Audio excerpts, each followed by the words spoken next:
سنتے ہیں آج ایک سچی ناقابل یقین کہانی۔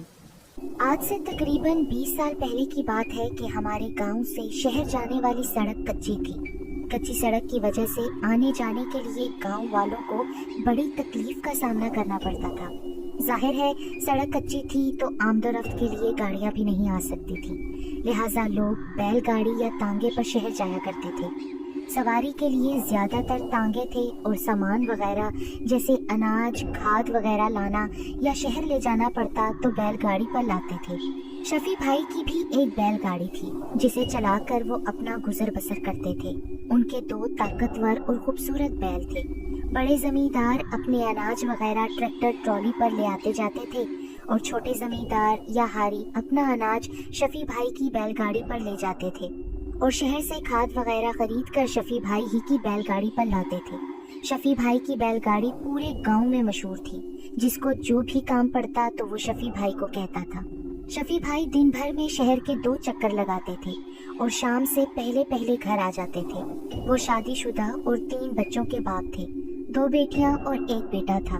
ان کی بیوی نیک اور گھریلو عورت تھی۔ بڑی بیٹی 13 سال، دوسری 10 سال اور بیٹا 8 سال کا تھا۔ شفیع بھائی اپنی زندگی میں بے حد خوش تھے۔ گزارا ان کا اچھا ہوتا تھا، ہر طرح کا سکون ہی سکون تھا۔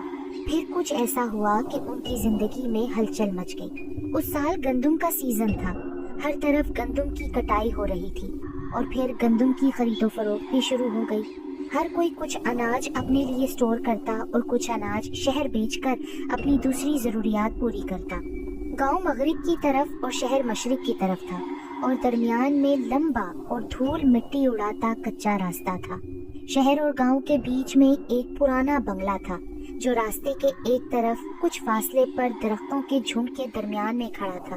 یہ بنگلہ آزادی سے پہلے سکھوں کا تھا، جسے آزادی کے بعد سکھ چھوڑ گئے اور پھر یہ آباد نہ ہوا۔ بنگلہ 4 کمروں پر مشتمل 4 منزلہ تھا، یعنی پہلی منزل پر 4 کمرے، دوسری، تیسری اور چوتھی منزل پر بھی 4 کمرے تھے، جس کے ارد گرد حویلی نما دیوار جو کہ گر چکی تھی اور بنگلہ اب تک کھڑا تھا۔ اس بنگلے کے ارد گرد بڑے بڑے درخت اور کانٹے دار جھاڑیاں اگائی تھی۔ جو بھی اس راستے سے گزرتا تو اس دیو نما بنگلے کو دیکھتا تو خوف سے لرز جاتا تھا۔ وہ بنگلہ جنوں والے بنگلے کے نام سے مشہور ہو چکا تھا، کیونکہ مشہور تھا کہ اس میں اب جنوں کا بسیرا ہے۔ جو بھی قریب سے گزرتا اسے اندر سے باتیں کرنے یا بچوں کے رونے یا ہنسنے کی آوازیں سنائی دیتی تھیں۔ کبھی کبھی گزرنے والوں پر پتھر بھی برستے تھے، جن سے بہت لوگ زخمی بھی ہوئے تھے۔ کبھی کسی کو درختوں کے قریب اونٹ چرتے نظر آتے، کسی کو گھوڑے کے ہنہنانے کی آواز سنائی دیتی تھی۔ کچھ لوگ وہاں بچے کھیلتے دیکھتے۔ کچھ لوگوں نے بنگلے کی آخری منزل کی چھت پر لڑکیوں کو کھڑے بھی دیکھا تھا تو کسی نے لڑکیوں کو بال سکھاتے بھی دیکھا تھا۔ ان سب چیزوں سے جنوں کی موجودگی کا اشارہ پایا جاتا تھا۔ بنگلے کے ارد گرد کی جن کی زمین تھی، وہ زمینوں پر جب بھی کام کرنے گئے انہیں کچھ نہ کچھ دکھائی دیتا تھا۔ جو کسان ہل چلاتا اسے پتھر لگتے وہ بیچارہ بھاگ جاتا تھا۔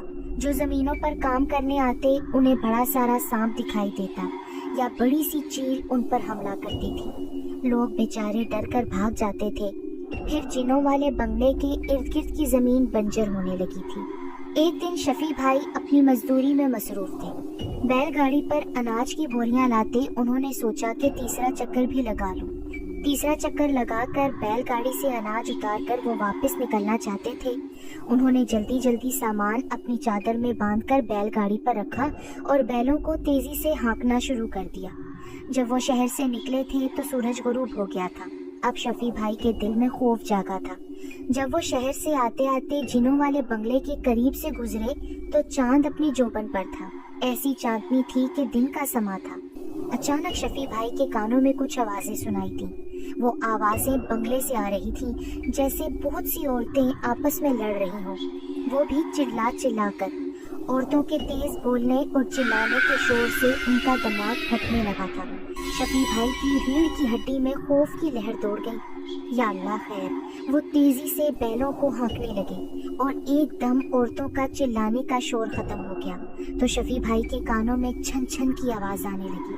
जब ये छन छन की आवाज करीब और वाज़ेह सुनाई देने लगी तो शफी भाई ने मुड़कर पीछे देखा तो हैरान रह गई। कोई जवान औरत उनके बैलगाड़ी के पीछे चली आ रही थी। हसीन गोरा चिट्टा रंग और सोने के जेवरात से लदी वो उनकी तरफ बढ़ रही थी। चांद की चांदनी में उसका हुस्न गजब ढा रहा था।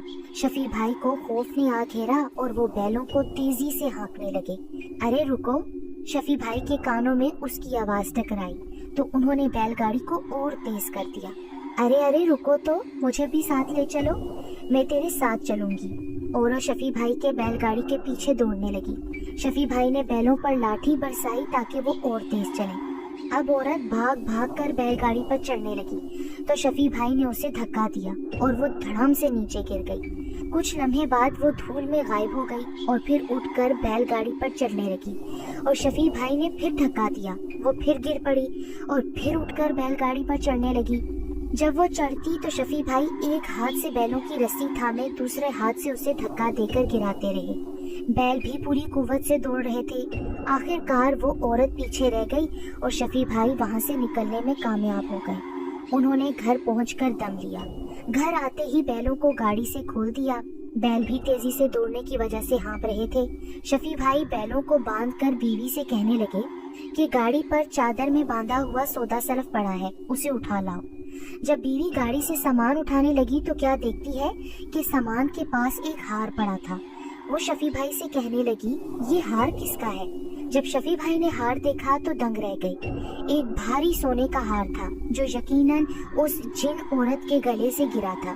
तो शफी भाई ने पूरा वाकया फिर अपनी बीवी को सुना डाला। उनकी बीवी की खौफ से जैसे चीख ही निकल गई और उसने हार परे फेंक दिया, जिसे शफी भाई ने उठाकर अपने पास रख लिया कि कल करमदीन चाचा को दिखाऊंगा, वो जो कहेंगे फिर वैसा ही करूंगा। और यूं वो खाना खाकर सो गए। तकरीबन आधी रात को शफी भाई चीख मारकर उठ बैठे। बीवी ने देखा तो वो बेहोश थे। वो दौड़कर पड़ोसियों को बुला लाई। शफी भाई बेहोश पड़े थे। ये देखकर सब हैरान रह गए। बीवी ने रो रो कर सबको जिन्नी वाला किस्सा सुनाया।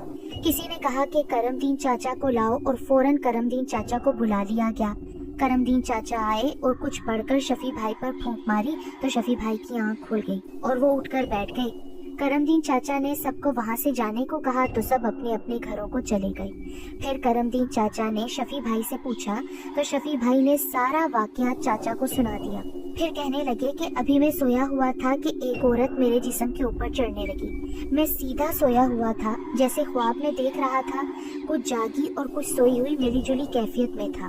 वो औरत मेरे जिस्म के ऊपर आकर सीने के बल लेट गई। जब उसके चेहरे की तरफ देखा तो उस मकरू शक्ल की औरत के खौफनाक चेहरे से मैं खौफ खाकर चिल्ला उठा और मैं चीख कर बेहोश हुआ। चाचा करमदीन शफी की बातें सुनकर गहरी सोच में पड़ गए। अब हर तीसरे चौथे दिन शफी भाई के साथ ऐसा ही होने लगा था कि आधी रात को वो चीख मारकर बेहोश हो जाते। करमदीन चाचा वो हार बंगले के करीब जाकर फेंक आए थे। फिर भी शफी भाई की हालत बरकरार थी। बीवी अलग परेशान, बच्चे अलग खौफजदा। शफी भाई को पीरों, फकीरों और आमलों के पास ले जाया गया। फिर भी उनकी हालत जो की तू रही। किसी ने करमदीन चाचा को फकीर अथर इतर वाले के बारे में बताया तो वो जाकर फकीर अथर इतर वाले को ले आए। फकीर इतर वाले बहुत पहुंचे हुए आमिल और बुजुर्ग थे। आते ही उन्होंने पहले शफी भाई को पानी दम करके दिया और फिर कुछ लकड़ियां जमा करवाई और उनकी लकड़ियों को आग लगा दी। फिर कुछ पढ़ने लगे। शफी भाई भी आग के करीब दीदे फाड़कर बैठे हुए थे। करमदीन चाचा के साथ साथ कुछ और लोग भी बैठे हुए थे। इतर वाले फकीर ने पढ़ते पढ़ते जेब से इतर की छोटी सी शीशी निकाली, ढक्कन खोला और आग में उडेल दी और आग मजीद भड़क उठी। फिर फकीर बाबा ने उठकर एक जलती हुई लकड़ी उठाई और शफी भाई के पांव पे रख दी। शफी भाई नुस्वानी आवाज में चीख उठे, मुझे मत जलाओ, मुझे छोड़ दो, मुझे शफी से इश्क हो गया है। फिर इतर वाले फकीर बाबा जलाल में आए और कहने लगे, अभी तो मैंने सिर्फ तेरा पाँव जलाया है, अब मैं तुझे आग में फेंकूंगा। शफी भाई फिर औरत वाली आवाज में रोते हुए फकीर बाबा के पांव पर गिर गए। फकीर बाबा अपनी छड़ी शफी भाई की कमर पर बरसाने लगे।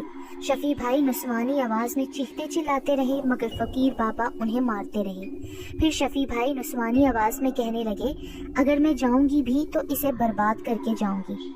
तुम इसका कुछ बिगाड़ नहीं सकती। फकीर बाबा बराबर शफी भाई को छड़ी से मारते रहे। आखिर शफी भाई बेहोश हो गए। अब फकीर बाबा हाथ रोककर दूर जाकर बैठ गए और आंखें बंद कर कर के कुछ पढ़ने लगे। कुछ देर बाद आंखें खोल दी, बुझी बुझी आवाज में कहने लगे, मैं इनकी छोटी बेटी को बचा न सका। वो आई थी, शफी के सब घर वालों को मार कर शफी पर कब्जा करना चाहती थी। बाकियों को अल्लाह के फजलो करम से बचाया जा चुका है, पर वो फिर भी अपना काम कर गई है और शफी की छोटी बेटी को मार गई है। जब बाबा ने बात खत्म की तो शफी के घर से रोने की आवाज आई। क्या देखते हैं कि शफी की छोटी बेटी मर चुकी है। उसकी बीवी रो रो कर सबको बता रही थी कि मेरी बेटी ठीक ठाक थी कि अचानक तड़पने लगी और रोने लगी कि माँ मुझे बचाओ, ये औरत मेरा गला दुबा रही है। बस कुछ ही लम्हों में उसकी गर्दन लुढ़क गई। फकीर इतर वाले ने शफी की जिननी से जान खलासी तो करवा दी, पर फिर भी उस जिननी ने शफी की बच्ची को मार कर ही शफी की जान छोड़ी। रो धोकर शफी भाई और उनके घर वालों को सब्र आ ही गया। जाते वक्त फकीर इतर वाले से गांव के लोगों ने कहा था, साईं जी इस बंगले से भी जिनों का बसेरा खत्म करा दो। तो उस पर वो फकीर बाबा कहने लगे कि आप उनकी तरफ ना जाओ तो वो भी आपको तंग नहीं करेंगे। करमदीन चाचा ने कहा कि साईं शफी ने तो उन्हें तंग भी नहीं किया था, शफी तो अपने रास्ते से गुजर रहा था। फकीर ने कहा कि करमदीन, जब शफी वहाँ से गुजर रहा था तो उस वक्त जिन्नों की औरतों में आपस में झगड़ा हो रहा था। वो जिन्नी घर से नाराज होकर बाहर आई थी तो शफी से उसका सामना हुआ। वो शफी से मदद मांग रही थी, उसकी बैलगाड़ी पर बैठकर जाना चाहती थी। शफी ने उसको हर बार धक्के दे देकर उतार दिया। शफी के इस रवैये के बावजूद वो उस पर आशिक हो गई थी। इस तरह शफी उनके चुंगल में फंस गया। ये कहकर इतर वाले बाबा वहाँ से रुखसत हो गए। ये जिनों वाला बंगला आज भी मौजूद है, लोग आज भी इससे खौफ खाते हैं। करमदीन चाचा अब इस दुनिया में नहीं रहे, मगर उन्होंने सब लोगों को कुछ कुरानी आयतें याद करा दी थी कि जब भी वहाँ से गुजरो कुरानी आयतें पढ़ते हुए खैरो आफियत मांगते हुए वहाँ से गुजर जाना।